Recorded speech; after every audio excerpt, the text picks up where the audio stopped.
Votre grand journal du soir sur Europe 1 se poursuit avec vous, Nathalie Lévy, et vous recevez ce soir Jordan Bardella, député européen et vice-président du Rassemblement national. Bonsoir Jordan Bardella. Bonsoir. Merci beaucoup d'être mon invité ce soir sur Europe 1 avec cette image qui a surgi sur tous les écrans des chaînes info cet après-midi. Marine Le Pen arrivée sur l'île de Sein en bateau pneumatique par ses propres moyens pour rendre hommage à l'appel du 18 juin au général de Gaulle. Elle a pris tout le monde de court.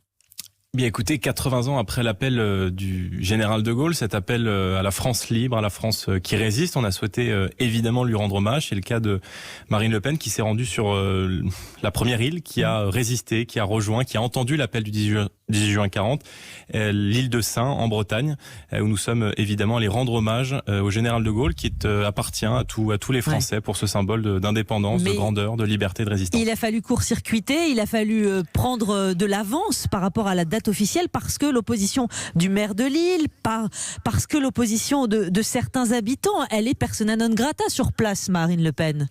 Non, pas du tout. C'est parce que, comme bien souvent, la préfecture et l'État est aujourd'hui totalement défaillants. On l'a vu très clairement dans les manifestations qui ont eu lieu hier à Paris, les événements de Dijon, où le cortège de Marine Le Pen, qui est pas seulement une députée, mais qui est la chef de l'opposition, a été pris à partie dans l'impunité la plus totale par quelques militants d'extrême gauche qui aujourd'hui font régner la terreur dans notre pays, qui profitent du moindre événement, de la moindre manifestation, de la moindre commémoration pour s'en prendre aux responsables politiques avec qui ils sont en désaccord, et tout cela dans l'impunité la plus totale avec, je le crois, la couverture du gouvernement. Mais on va y venir dans un petit instant, mais elle est accusée, Marine Le Pen, par le maire de l'île de Sein, Didier Fouquet, de récupérer des symboles et des valeurs. Les habitants aussi. Pourquoi a-t-elle insisté et voulu participer à la cérémonie? C'est de la récupération. Mais vous savez, le général de Gaulle, il appartient à l'histoire de France, il appartient à tous les Français, il fait partie de ce patrimoine, il est un héritage de notre roman national, du roman de cette France de la grandeur qui a su résister face au totalitarisme en 39-45. Or aujourd'hui, c'est vrai qu'on voit de nouvelles formes de totalitarisme arriver, et notamment celui d'une extrême gauche qui est de plus en plus puissante dans le pays, qui utilise des moyens extrêmement virulents pour s'en prendre, pour aller d'abord pourrir des manifestations, comme ça a été le cas avec les Gilets jaunes, avec hier à Paris les manifestations des infirmiers contre le manque de moyens. Et cette extrême gauche, c'est vrai qu'elle agit en toute impunité. Et le gouvernement ne fait pas grand-chose, il faut bien le dire, pour mettre hors d'état de nuire ces milices, comme il ne fait pas grand-chose d'ailleurs face à la délinquance qui pourrit la vie de nos compatriotes. Mais Marine Le Pen n'était pas la bienvenue hier, notamment à Dijon, vous l'avez dit, elle a pris tout le monde de court là encore, elle a fait un saut sur place en comparant la situation à Bagdad. Non, ce n'est pas qu'elle n'était pas la bienvenue. Attendez, je vous propose juste d'entendre François Rebsamen, l'édile de Dijon. Ce matin, il était sur Europe 1. On aurait mieux fait de se taire, Marine Le Pen, parce que, vous savez, c'est un beau quartier de Dijon. On voit qu'elle ne connaît pas du tout ni cette ville, ni ce quartier. Et d'ailleurs, je lui ai dit, elle n'était pas la bienvenue à Dijon.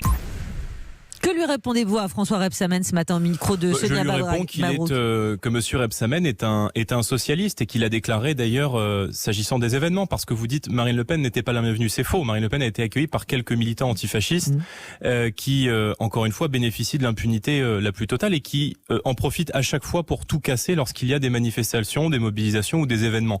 Marine Le Pen s'est rendue à Dijon parce qu'elle est la chef de l'opposition, parce qu'elle a été portée la voix de ce que nous sommes, c'est-à-dire le parti de l'ordre, le parti de la justice, face à la débâcle totale du gouvernement qui, depuis maintenant plusieurs semaines, d'abord plusieurs semaines dans le pays, depuis plusieurs jours à Dijon, a laissé se dérouler des scènes d'une violence extrême. Tous les Français ont vu ces images d'affrontements interethniques entre des groupes tchétchènes et des Maghrébins. On a vu des organisations étrangères mener des expéditions punitives sur le territoire français, des gens se balader avec des kalachnikovs et tirer en pleine rue dans les cités, où M. Rebsamen d'ailleurs a expliqué qu'il n'avait vu aucune arme. Donc face à ce déni, nous sommes la voix de la tolérance zéro face à cette délinquance qui est un peu le sujet oublié du débat public de la part d'Emmanuel Macron, de la part de beaucoup d'élus qui, je crois, sont totalement duplices de ce climat profondément laxiste dans le pays.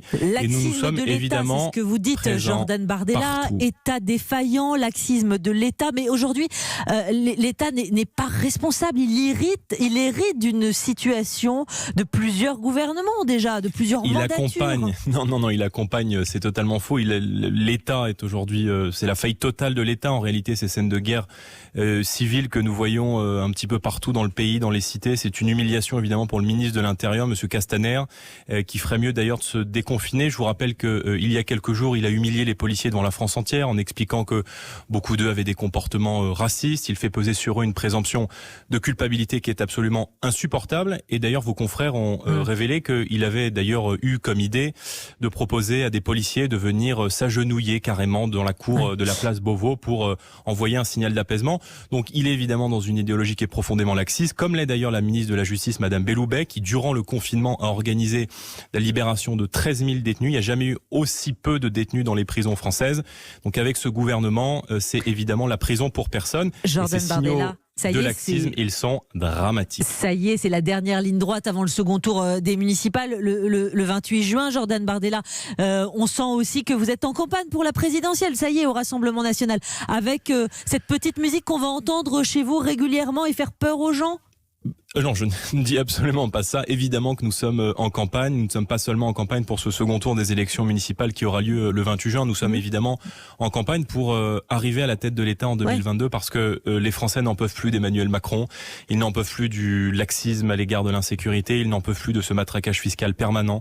Et surtout, ils n'en peuvent plus des petites leçons de morale et des mensonges à répétition, comme ça a été le cas dans cette gestion de l'épidémie. Ce que je note, c'est que, en fait, toutes les idées qu'on a défendues depuis des années sur le patriotisme économique, sur la souveraineté nationale, sur notre indépendance, qui était aussi la grande philosophie politique du général de Gaulle, une France libre, souveraine, indépendante.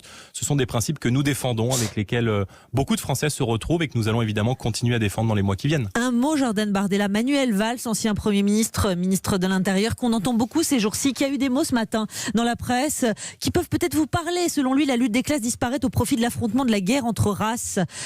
Vous souscrivez ? Il y a, bon, d'abord, venant de la part de Manuel Valls, si vous voulez, c'est toujours assez drôle de voir que, généralement, les responsables politiques découvrent bien souvent l'eau chaude lorsqu'ils partent. C'était un peu le cas de Monsieur Collomb, qui, lorsqu'il est parti du ministère de l'Intérieur, a dit qu'on vivait non plus côte à côte, mais bientôt face à face dans un certain nombre de quartiers, faisant allusion au risque de tension, de guérilla urbaine qui pouvait exister dans beaucoup de cités. Ce que je note, c'est que tous les responsables politiques qui se sont succédés depuis des années ont défendu ce laxisme permanent à l'égard de l'État, à l'égard de la délinquance, au nom de l'État, qu'ils ont supprimé les peines planchers, qu'ils ont mis fin aux remises automatiques de peine, qu'ils ont accompagné cet abaissement de la chaîne pénale, qu'ils ont lâché nos forces de l'ordre. Donc il faut aujourd'hui évidemment réarmer moralement, matériellement, juridiquement nos forces de l'ordre. Merci. Avoir un virage à 180 degrés à l'égard de la politique pénale et surtout remettre de l'ordre dans ce pays parce que nos compatriotes n'en peuvent plus et qu'ils aimeraient bien pouvoir vivre en paix chez eux. Jordan Bardella, merci beaucoup d'avoir été Merci à vous. Sur Europe 1 ce soir, député européen, vice-président du Rassemblement National. Merci à vous. Europe 1.